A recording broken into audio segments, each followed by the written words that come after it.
Hey, my Legion, how y'all doing today? I'm here today to review the first season of Legion, and It's there's two different shows, Legion. So this is the Marvel one. Marvel Legion on FX. The very bizarre, unusual show, which is it takes you on a journey through the life of a mutant that's deemed the most powerful mutant. It's one of the most powerful. Yeah, one of the most powerful, and they have like scenes in the insane asylum. Like he thinks he's nuts, and they're talking about schizophrenia and stuff like that, and he's haunted by this demon. They call him the devil with the yellow eyes. Yeah, devil with the yellow eyes. We don't want to give too much away. This is give you a show it's hard to talk about without giving too much away. And that one image of that angriest kid in the world, that big head and stuff like that's so creepy. Yeah. It's really, really out there, and they take a lot of ideas from different directors as far as filming styles and stuff like that. Oh yeah, there's a touch of Cronenberg and Lynch, kind of a light version, because it gets surreal. The most surreal thing that I've seen on TV was season 3 of Twin Peaks. But so it doesn't get quite as surreal, but yeah, it does. And they use the color schemes like Argento does with the reds and the blues and stuff like that, like they did in Suspiria. Right. I don't know if you want me to talk a little bit about it, because I know a little bit more. Yeah, that's fine. My understanding is Legion was both an anti-hero and a villain in the Marvel Comics. I think one of the first appearances might have been in New Mutants. That's kind of after my time collecting, although I'm getting back into it between Hoopla Digital, which is a U.S. library system online, and they have a lot of comics. They just started out in Marvel recently, and also open up an account with Comixology, which is now a subsidiary of Amazon, where you can buy comics. And sometimes you get bundles for cheap. Like I was telling Jason, I got one of, I think something like Strange Tales or something from the 50s. I got a stack of them for $1. But it's all in digital form, and you can read it on your computer or cell phone. But anyways, the creator of Legion TV show is Noah Hawley, something like that. He created a TV show based on Fargo, which is very successful. I haven't watched yet. I've heard a lot of great things about it. They said it's a fantastic, and it stands alone from the movie. Yeah. It's one of those shows, I guess, that it's different every season, sort of like The Exorcist. I don't know if they keep any of the same characters. But Marvel was so impressed with what he did with Fargo, they came to him and asked him to do a show about the Hellfire Club. If you were familiar with that from the comics, or if you guys watched X-Men First Class, that was an evil organization featured in it. He counter-proposed with Legion, and they thought that'd be interesting. It's kind of neat because some of the people involved in it, Bryan Singer, which we know did the X-Men movies, Laura Schuler Donner, hopefully people are familiar with them. She's a big producer. Her husband's Richard Donner, who had directed stuff like Superman, the original Omen, the original Superman, movies with Christopher Lee, Christopher Reeves, not Lee. Trip on my tongue. And Laura, she's produced stuff like one of the Lethal Weapon movies, some of the X-Men movies, Mr. Mom. And then another producer is Jeff Loeb, I think you say his pronounced name. He's not just a producer, but he's written for Marvel Comics. And they liked the idea. So it was interesting because watching an interview with Noah, he said one week he'd be writing an episode of I think it might be season 3 of Fargo, and the next week he'd be working on writing an episode of Legion, and go back and forth. And in the meantime, I guess he released a book. I don't know what it's called, but it made the bestsellers list. So he's a talented guy. It is a creative. The story's all right, but what gets creative is just the style. Like we said, he draws upon a lot of different styles. I haven't really watched much Wes Anderson movies, but I guess some of it's taken from him. and like we said, Lynch and Cronenberg, even Pink Floyd a little bit. Legion, whose name is David Haller, who's played by Dan Stevens, not our friend Dan Stevens, that's but what I was saying. Dan Stevens, who is, I guess, on Downtown Abbey, the live-action Beauty and the Beast playing Beast, so he's a singer as well, because I guess that was a musical, and one of the seasons of Fargo. Then his girlfriend, the actress that plays her, was from Fargo as well, and her name is Syd Barrett, which was the original lead singer of Pink Floyd, who had mental issues. So it's kind of interesting how it all ties together. Yeah, that's back to old school days. The first that was before Roger Waters. Yeah, and so a story starts out where he's in a mental institution with his best friend Lenny, played by Aubrey Plaza. I think the cast is excellent, great performance, but to me she became the standout. And we can't go into much more detail about that, but she does an excellent job. And then Syd Barrett, she shows up in a mental institution, and then David falls in love with her. And we won't get too much yet, but like I said, there's a lot of nods. The mental institution is Clock Works, which is a nod to I'm going to brain fart his name. A Clockwork Orange. Yeah, Clockwork Orange. It's a brain fart the director's name. Stanley Kubrick. Yeah. There's another nod to him that's more subtle, because I didn't know the name of this, but I saw it on some other people's reviews. They do a Bollywood dance number in the first episode. It's kind of cool, and the song playing was inspired by the book, was it Lolita? Which he adapted to a movie, Kubrick. Which I have never seen. I think it was named Lolita. About the guy falls in love with a teenage girl. So it's there's all kinds of references. It's not a show you can just casually watch, and I think that's why a lot of people don't like it. Because they'll sit there and watch a show, play on their phone, and be distracted. You have to pay attention, and even when you do pay attention, you're going to miss a lot. After you watch the show, the whole season, I should say, not the whole series, because they're just coming out with season 2, but then watch people's review of the entire season, where they do give away stuff, and then you'll see all these little things that you miss. They're like, holy crap. I know, how'd you miss that? Yeah. It's so tough. Yeah, and there's just so much that goes on, but there's the style is great. And I think people got confused because it'll switch time periods. Yes. Like, all of a sudden we're in the past now. And you never know what time period it takes place in, for sure. And you don't know how much time has transpired. But it works. Couple other standout actors and actresses. Bill Irwin, I guess he's a professional clown, but I remember he was in an episode of Third Rock from the Sun when Harry's dog shows up and finds them, and the dog's in human form, just like they are, and he's played by Bill Irwin. He plays Carrie Loudermilk, and there's also another Carrie Loudermilk, but you have to see the show to see how they're connecting. It's very unusual. Then Jean Smart from Designing Women and other stuff. She's brilliant. And then Jermaine Clemente, I believe is how you say his name, plays her husband. And I never saw the show, but I heard it was fantastic. It was called Flight of Conchords, which the director of the third Thor movie came from as well. And he also did What We Are in the Shadows. Yeah, What We Are in the Shadows was really good. But they came from the same TV show, which a friend of mine watched. It was really good. And he does a good job. But some people get bored, like a friend of ours. I guess him and his son just stopped watching at the third episode.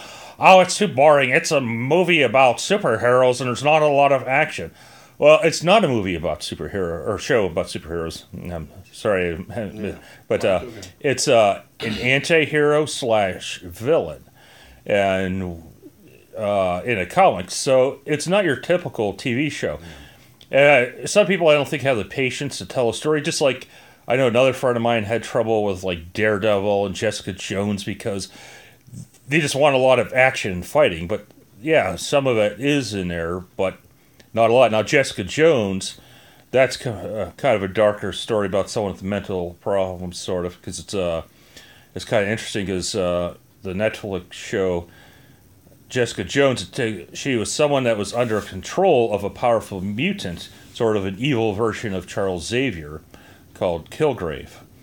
And he forced her to do stuff against her will, like, I think, commit crimes, including murder, have sex with him, so basically raped her. And then she gets free of his control, and that's where the series takes place after she gets away from him, and she's trying to rebuild her life and starts a detective agency. But he might be coming. It's like he seems like he might have found her again. And it's about her dealing with all the stuff that she went through mentally. And, you know, besides becoming a detective, she becomes an alcoholic. So it's a dark show, really good.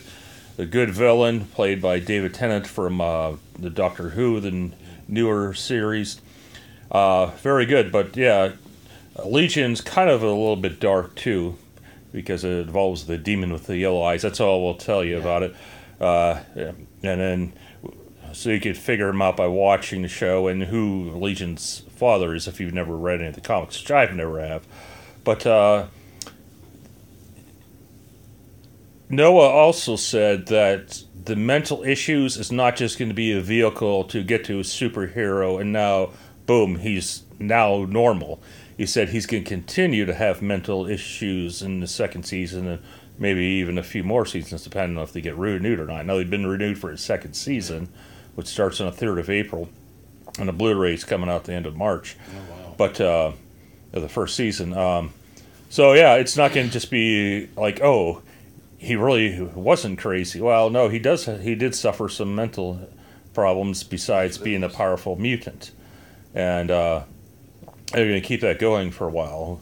And I did see, like, I think it was a Comic-Con or something where one of the audience members was someone that has mental issues and thanked them for doing an excellent job in treating the subject with a little bit of care, you know, and not making light of it. That, yeah, there is problems and you don't get over them right away, even with treatment and stuff. But yeah, it's a really good show. It's bizarre. It's very out there, very stylistic. I think if you're a creative type, you'll like some of the visual styles they do. Great soundtrack like T-Rex, Pink Floyd, Rolling Stones. Well, I won't say who does one song, but that'll be a little surprising if you watch the show. But I highly recommend it. Right now, it's my favorite Marvel show. I like it better than the DC shows. It's just outstanding. It's so different. But you might not like it if you're out there decide to give it a try. You might like, oh, this is boring. Because some people are talk, as they develop the story. And you might get lost. I never felt like I was really lost. Yeah. Even when it got confusing, then they're like, oh, wait, okay, now I understand what's going on. But it's quite a trip. The story's okay. It's pretty good. I don't think it's outstanding. Maybe not. You know, I don't know if it would win any Emmys. I think the style of the story, how it's told and done, is even better. It's a good story. I like it. So you enjoyed it? Yeah, I enjoyed it. That's why I just let you take over the review, because it's so tough to describe. Without giving anything away. Yeah, without giving anything away. I try to give you the gist of it, but it's just a very bizarre. It's challenging. Like there's some science fiction films that are challenging, you know, and there's lots of really trippy things that happen in the movie. Very unusual, and it's really hard to. Sometimes it's hard to wrap your mind around it in some parts. So it's just done in a very bizarre but very unique and interesting way, and I really enjoyed it too. Right, and if you like it, you might end up having to watch it a couple times. You're like, oh. But it's kind of hard because who has the time? That's why I say, if you like it, watch the first season, then watch people's reviews where they do have spoilers and they explain. oh, I missed that. That was in the very beginning. And then, like, later episodes, this is not really a spoiler, refers back to earlier episodes. Like I was pointing out to Jason when we we're watching, like, oh, see how that references the very first episode? You know, it does that. But yeah, it's pretty wild. I like it because it's so different than all the other Marvel and DC shows. That it's unique. But again, you guys might not like it. I mean, it's one of those, what are they called? Acid Love it or trips? hate it show. Yeah. It's very trippy, though. I mean, Right. Our friend, him and his son didn't like it. His wife kept watching, and she loved it. She can't wait for season 2. Maybe if you're on something, I'm not telling anybody that. Yeah, you might be able to. And I understand episodes 2 and 3 kind of slow down. Yeah, but the fourth one, the way it starts out, you're like, bizarre. What the hell's going on here? Is that a what? Huh? Wow. And what's funny is, I read a review after watching it, and some lady said that was the most surreal episode of television since Twin Peaks. Well, that wasn't even the most surreal episode of the show. Of course, then season 3 of Twin Peaks came out, and that's the most Lynchian season of Twin Peaks. That is very surreal. Which I also recommend if you like Lynch's stuff, check that out, because it's funny, because it's like, yeah, for Legion, they did something very surreal, and then David Lynch said, oh yeah? Here, you think that's surreal? Hold my reality and watch this, and then release season 3. Twin Peaks are like, holy crap, that's surreal. All right, that's about all I have to say. Love it or hate it, but check it out. It's very different. Anyone that's creative, I think, will especially enjoy it. Especially if you're thinking of a career in film or TV, like Jason's one buddy, I think his name's Alex. Yes. That filmmaker. Yeah. Check it out. I don't know that's going to be on Netflix or Hulu or Amazon Prime, so you might. It's possible. The one that it airs on FX, and they might rerun it soon. But if you can't, see if you can rent it or something, or buy the DVDs or something. It's good. It's very good. Yeah, I really liked it. I'm giving it a 9 out of 10. It's very challenging, but it's very well worth it. Right. Wow. It's just so bizarre, you can't really describe it. I mean, it's really hard to wrap your mind around and describe it. Right. Even though, it's just hard to talk too much about what goes on without spoiling. Now, I think most of the characters were made up for the show, except for David and the bad guy, which we won't name the bad guy. Might be the only 2 from the comic books, maybe David's sister. Other than that, I think everybody else was made just for the TV show. They gave him a lot of leeway, and that was a good thing. Like they refer to who David's father is, but they don't tell you exactly, but you can figure it out. They give you the clues. And whether they'll let them bring in that character or not, because they said eventually they'll have to bring in David's father into the mix. But that, I don't think, will even be season 2. Yeah, but then you have to get permission from Marvel to bring in. But it seems like they gave him a lot of leeway, but I guess that's because he did such a creative, good job with Fargo that they just let him go. And and seeing interviews with Loeb and Donner, I think they were very happy with the results. And then they must have had good enough following that get renewed for second season. And even the promos for season 2 are trippy. It's like, only episode 8, the last episode, has any mid-credit scenes. None of the others did. But then you see that and you think one thing happened, and then now watching the trailers for season 2, it's like, wait, what the hell's going on? But the whole time you watch a show, you're going to say that a lot. What the hell's going on? I know. It looks like season 2 is going to be interesting and trippy as well. And hopefully still have a good soundtrack. And they're going to have more dance numbers. Some people might be, ew, singing and dancing. Yeah, but it's done in a way that's good.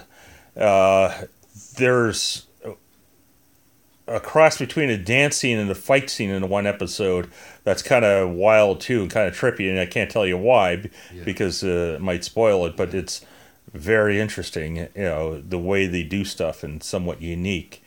And it's a pretty wild show, and I hope more people watch it and fall in love with it. Yeah, it's really good. One thing I forgot to mention when I talk about the movie Unsane, I mean, this might be longer than the Unsane review, I'm not sure. Yeah, so far. Really? Yeah. I mean, it's weird because we're trying to comprehend how to review it, but it's so trippy to review, and John's doing a great job talking about background stuff, and then, without giving anything away. But I remember, I was saying the Americanized title of the Argento film, which is Cat o' Nine Tails, or Tenebrae. I don't remember which one. Or they might call it Tenebrae Unsane, or... Yeah, I forget which one. Tenebrae, they call it Unsane, or Cat... Right. I can't remember. It don't matter. I'm sure I'll be corrected by somebody. And the weird thing is there was also a song called Insane from that one Venom album that the Demolition Man, not Kronos, sang. Right. Called Insane. And I thought of that when I hearing about the movie Unsane, too. Right. They didn't play that in the movie. And that had a great soundtrack, too. And that was a 10 out of 10. Yeah. Oh, and they filmed that on iPhones. iPhone 7 Plus or something with a budget of $1.7 million. One of Jason's favorite reviewers, I forget which one that mentioned it, was on the phone. Who was Chris Stuckman. Chris, okay. So I could kind of tell because he said that. Now I'm forgetting the name of the director. Soderbergh's like, oh, people won't be able to tell. I could tell. I could see the graininess. Yeah, it wasn't great quality. I mean, it gave it a certain look, and maybe that's what he wanted. And he's a creative person, so he wants to play around. That's okay. But anyways, back to Legion. Yeah, definitely. I believe they're called Omega level mutants or something like that, so they're more powerful. So, like all the more powerful mutants you're familiar with, these are more powerful. David Haller, a.k.a. Legion, and Sue and Reed Richards' son, was it Franklin Richards? He's another super powerful one. Yeah. But don't expect an action-packed show. So let's warn people about that. It's not going to be a lot of action like The Punisher. It's when you see him flare his powers up, you're like, oh, damn. Yeah. And you see some stuff that happens to people, you're like, oh, damn.